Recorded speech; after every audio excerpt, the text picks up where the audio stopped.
Hello guys, അപ്പോൾ ഞാൻ ഇന്നിവിടെ ഉണ്ടാക്കാൻ പോണ ഐറ്റം എന്ന് വെച്ചാൽ തട്ടുകടയിലൊക്കെ കിട്ടുന്ന ഒരു ഐറ്റം ആട്ടത്. അപ്പോൾ 2 ദിവസം മുന്നേ ഏട്ടൻ ഇത് വാങ്ങിക്കൊണ്ടുവന്നപ്പോൾ അത്യാവശ്യം നല്ല ടേസ്റ്റ് ഉണ്ടായിരുന്നു. പിന്നെ ഞങ്ങളിവിടെ 3-4 ആൾക്കാർ ഉള്ളതുകൊണ്ടാണ് ഞങ്ങൾക്ക് അന്ന് തികഞ്ഞിട്ടില്ലായിരുന്നു. അപ്പോൾ ഞാൻ വിചാരിച്ചു ഒന്ന് ഉണ്ടാക്കി നോക്കാമെന്ന്. അപ്പോൾ തലേന്ന് തന്നെ കുറച്ച് ഗ്രീൻ പീസ് വെള്ളത്തിലിട്ട് കുതിർക്കാൻ വെക്കുക. എന്നിട്ട് നന്നായി കഴുകിയതിന് ശേഷം കുറച്ച് ഉപ്പും മഞ്ഞൾപ്പൊടിയും വെള്ളം ഒഴിച്ചിട്ട് നന്നായി വേവിക്കുക കേട്ടോ.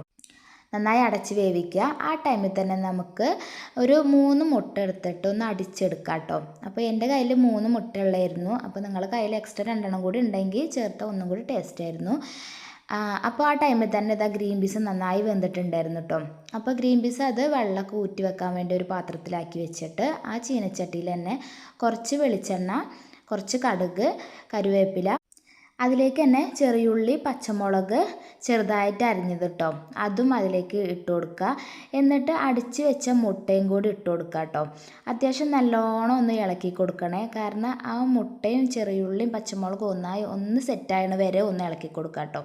അതിന് ശേഷം അതിലേക്ക് ഗരം മസാല, മല്ലിപ്പൊടി, കുരുമുളക് പൊടി, അപ്പോൾ മഞ്ഞൾപ്പൊടി, ഉപ്പ് ഞാൻ ആദ്യം ഗ്രീൻ പീസിൽ ഇട്ടുകൊണ്ട് പിന്നെ ഞാൻ ഇട്ടിട്ടില്ല. അപ്പോൾ നിങ്ങൾക്ക് കുറവെന്ന് തോന്നുന്നുണ്ടെങ്കിൽ ഇടുക കേട്ടോ.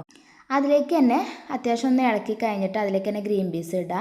ഗ്രീൻ പീസ് ഇട്ടിട്ട് അത്യാവശ്യം നല്ലോണം ഇളക്കി കൊടുക്കുക കേട്ടോ. പിന്നെ കുറച്ച് കട്ടൻ ചായ ഇട്ട് കുടിച്ച് കഴിഞ്ഞാൽ അടിപൊളി ടേസ്റ്റ് ആട്ടോ ഇതിന്.